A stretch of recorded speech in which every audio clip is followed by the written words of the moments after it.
Hello மக்களே வணக்கம். இன்னைக்கு நான் வந்து ரொம்பவே சந்தோஷமா இருக்கேங்க. ஏன் அப்படின்னு சொல்லி கேட்டீங்க அப்படின்னா, இது வரைக்கும் நான் போட்ட வீடியோ எல்லாமே ஒரு நாளைக்கு 2 வியூஸ் போகும், 3 வியூஸ் போகும். அடுத்த நாள் பார்த்தீங்கன்னா 1 வியூஸ் தான் வந்திருக்கும். இந்த மாதிரி போயிருக்கும். ஆனால் இப்போ நான் போட்ட ஒரே ஒரு கண்டென்ட் வந்து பார்த்தீங்க அப்படின்னா ஒரு கிட்டத்தட்ட வந்து 80 வியூஸ் வரைக்கும் போயிருக்கு ஒரே நாளில். அதனால வந்து எனக்கு ரொம்ப சந்தோஷமா இருக்கு. ஒரு ப்ளஸ் வந்து ஒரு சப்ஸ்கிரைபர் வந்து எக்ஸ்டன் ஆயிருக்கு. 25லேருந்து 26 ஆயிருக்கு. அந்த 26வது சப்ஸ்கிரைபர் யாரு அப்படின்னா என்னோட ஃப்ரெண்டு தான். இது வரைக்கும் அவனுக்கு லிங்க் அனுப்பி அவெல்லாம் வந்து சப்ஸ்கிரைப் பண்ணவே இல்லை. ஆனால் ஆட்டோமேட்டிக்காக வீடியோ அப்லோட் பண்ணதுக்கப்புறம் பார்த்துட்டு அவன் சப்ஸ்கிரைப் பண்ணியிருக்கான். ஷார்ட்ஸையும் இதையும் கம்பேர் பண்ணி பார்த்துட்டு ஓரளவுக்கு ஓகே அப்படிங்கிற மாதிரி என்கிட்ட சொல்லியிருக்கான். இன்னும் வந்து டெவலப் பண்ணா அப்படின்னு சொல்லியிருக்கான். ஓகே ஃப்ரெண்ட்ஸ், நான் வந்து கால்குலேட் பண்ணுறது என்ன அப்படின்னு சொல்லி பார்த்தீங்க அப்படின்னா, இன்னும் 1 வீக்குள்ளே நமக்கு வந்து ஒரு 50 சப்ஸ்கிரைபர் கிடச்சிட்டாங்க அப்படின்னா ரொம்பவே சந்தோஷமாக இருக்குங்க. ஏன்னா வந்து நம்ம வந்து யூடியூப்பை வந்து சக்ஸஸ்ஃபுல்லாக அடுத்த லெவல் கொண்டு போகலாம் அப்படின்னு சொல்லிட்டு நமக்கு ஒரு அங்கீகாரம் கிடைச்ச மாதிரி இருக்கும். அதனால வந்து பார்த்தீங்க அப்படின்னா முத்திரை குத்துற மாதிரி ஒரு 50 சப்ஸ்கிரைபர் கிடச்சிட்டா போதும் அப்படிங்கிற ஒரு மைண்ட் செட்டு இருக்குது.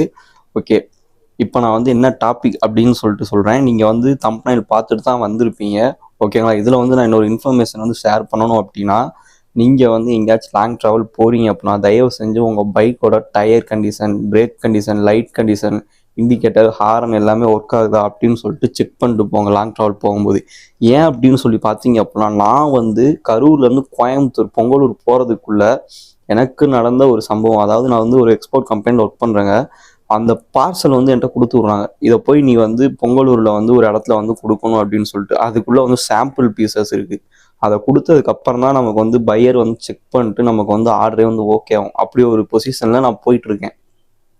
இங்கே வந்து கிட்டத்தட்ட பொங்கலூர் போகிற வரைக்கும் ஒரு 70லேருந்து 80 கிலோமீட்டர் வேகத்தில் போயிருப்பேங்க. அப்போல்லாம் வந்து எனக்கு எதுவுமே நடக்கலை. கரெக்டாக பொங்கலூர் போயிட்டு நான் வந்து கால் பண்ணி இந்த மாதிரி பொங்கலூர் ரீச் ஆகிட்டாங்க. ஆக்சுவலாக நான் வந்து கொடுக்க வேண்டியது பொங்கலூருக்குள்ளே ஒரு இடம் தான். ஓகேங்களா? பொங்கலூர் வந்துட்டேன் அப்படின்னு சொல்லிட்டு கால் பண்ணிட்டு நான் உள்ளே போகிறேன். அந்த மாதிரி அவங்க வந்து ஒரு 100 150 மீட்டரோ சம்திங் சொன்னாங்க. இந்த மாதிரி வந்தீங்க அப்படின்னா ரைட் சைடு வந்து கட் ஆகணும் அப்படின்னு சொல்லிட்டு. நானும் சரி உள்ளே வந்துட்டேன் அப்படின்னு சொல்லிட்டு பொறுமையாக போயிட்டு இருந்தேன். அப்போ டமால்னு ஒரு சத்தங்க காது கிட்ட அப்படியே கொயின்னுச்சு.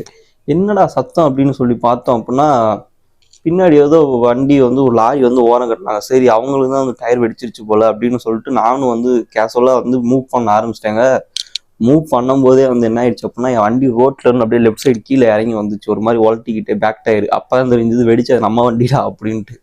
சரி அப்படின்னு சொல்லிட்டு இறங்கி என்னடா பண்ணுறது அப்படின்னு சொல்லி பார்த்தா, கிட்டத்தட்ட அந்த ரைட் சைடு வந்து 150 மீட்டர் ரைட் சைடு கட் ஆகணும்னு சொன்னாங்க பார்த்தீங்களா?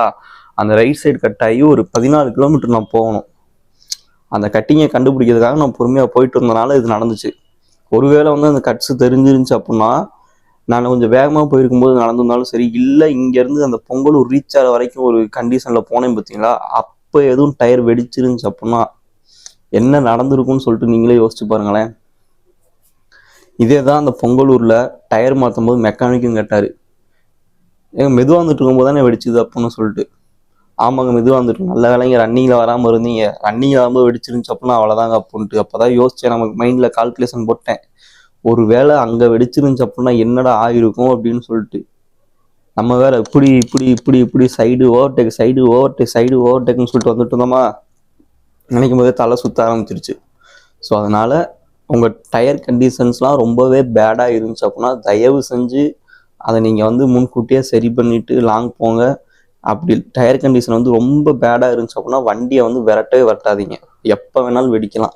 அதுவும் இப்போலாம் வந்து வெயில் காலம் ஸ்டார்ட் ஆகிடுச்சுங்க.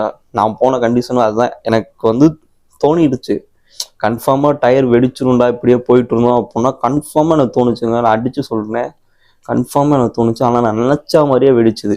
ஆனால் வெடித்தது நான் பொறுமையாக போயிட்டு இருக்கும்போது வெடிச்சதுனால எனக்கு எந்த பிரச்சனையும் இல்லை. ஏன்னா வெயில் காலத்துக்கு ரோடு வந்து எவ்வளோ சூடாக இருக்கும்னு சொல்லிட்டு நமக்கு தெரியும். ஒரு செகண்ட் வந்து நம்ம வந்து செப்பலை கழட்டி விட்டு கீழே வைக்க முடியாது, எவ்வளோ சூடாக இருக்கும்னு தெரியும். அப்படி இருக்க கண்டிஷனில் நம்ம பைக்கும் ரன்னிங்கில் போகுது அப்படின்னா அந்த டயர் சுற்றுது இல்லை, சுற்றும் போது அது எவ்வளோ ஹீட் எவ்வளோ ப்ரெஷரை வந்து அது வந்து உள்ளே இழுக்கும். அப்போ வந்து அது வந்து வெடிக்க தானே செய்யும். டயர் கண்டிஷன் வந்து ஒஸ்ட்டாக இருந்துச்சுன்னா அதே தான் நடந்துச்சு. அதனால் நீங்கள் வந்து தயவு செஞ்சு டயரை மாற்றிடுங்க. ஓகேங்களா? இது நான் வந்து வெடிச்சதுக்கு அப்புறம் அங்கே போய் உட்காந்து எங்கள் ஓனருக்கு இந்த மாதிரி டயர் மாற்றணுங்க அப்படின்னு சொல்லிட்டு ஒரு 2000 ரூபா போட்டு விடுங்க அப்படின்னு சொல்லிட்டு கிட்டத்தட்ட ஒரு 3 மணி நேரம் வெயிட் பண்ணி அதுக்கப்புறம் ஒரு அமௌண்ட் மாற்றி விட்டு நான் வந்து டயர் மாற்றிட்டு வந்தேன். ஓகேங்களா?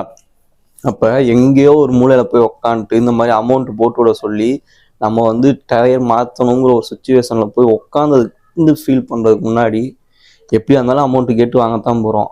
அது முன்கூட்டியே வாங்கி போட்டு சரி பண்ணிட்டோம் அப்படின்னா அந்த மாதிரி தொல்லை இல்லை எனக்கு. அதே மாதிரி இன்ஜின் ஆயில் எதுவும் செக் பண்ணாமல் இருந்தீங்க அப்படின்னா ஒரு ஒரு நாளைக்கு நீங்கள் வந்து ஒரு 100 கிலோமீட்டர் 50 கிலோமீட்டர் இந்த மாதிரி ட்ராவல் பண்ணக்கூடிய ஆளாக இருந்துச்சு அப்படின்னா மேக்ஸிமம் 2 மாதத்துலேயே நீங்கள் வந்து இன்ஜின் ஆயிலை செக் பண்ணி மாற்றிடுறது ரொம்பவே நல்லது. மிஞ்சி போனால் 400 450 ரூபாங்க. அப்படி மாற்றாம விட்டு ஓட்டி இன்ஜின் சீஸ் ஆகிடுச்சு அப்படின்னா 7000 8000 நமக்கு வந்து தண்ட செலவாக போயிடும். ஓகேங்களா? ஹாரன் அது வந்து ரொம்பவே இம்பார்ட்டன்ட். நம்ம எங்கேயாச்சும் டர்னிங் திரும்பும்போது யாராச்சும் 2 பேர் குறுக்க வர மாதிரி இருந்துச்சுன்னா இப்போ ரோட்டில் போயிட்டு இருப்போம், சடனாக ஒருத்தவங்க ரோட்டில் நின்று பேசிட்டு இருப்பாங்க, அவங்க டக்குன்னு அந்த பக்கம் கிராஸ் பண்ணி போகிறதுக்கு வண்டி சடனாக திருப்புவாங்க. அப்போ வந்து நம்ம ஹாரன் முன்கூட்டியே கொடுத்துட்டோம் அப்படின்னா அவங்க வந்து கெஸ்ஸிங் வந்து வண்டி வருது அப்படின்னு சொல்லிட்டு கொஞ்சம் முன்கூட்டியே உஷார் ஆயிடுவாங்க. நைட் டைம் ரிட்டர்ன் வரும்போது லைட் வெளிச்சம் நல்லா இருக்கணும், அதே மாதிரி இண்டிகேட்டர் நல்லா இருக்கணும். ஓகேங்களா? அவ்வளோதான் மக்களே, இது மட்டும் தான் சொல்லணும்னு நினச்சேன். இந்த மாதிரி ஒரு சுச்சுவேஷன் நீங்கள் யாராச்சும் அனுபவிச்சிருந்தீங்க அப்படின்னா கீழே கமெண்ட்டில் சொல்லுங்கள், தெரிஞ்சுக்கிறேன். இந்த மாதிரி சுச்சுவேஷன் வரக்கூடாதுன்னு நீங்கள் நினச்சிங்க அப்படின்னா சரி ஓகேப்பா நான் சரி பண்ணிக்கிறேன், இனிமேல் வந்து இதெல்லாம் கரெக்ட் பண்ணிக்கிறேன் அப்படின்னு சொல்கிறாங்க. அதனால கீழே கமெண்ட்டில் சொல்லுங்கள், தெரிஞ்சுக்கிறேன். 50 சப்ஸ்கிரைபர்ஸ் இந்த வீடியோ பார்க்குற யாராக இருந்தாலும் சப்ஸ்கிரைப் பண்ணாமல் போயிடாதீங்க. Tata bye bye, see you.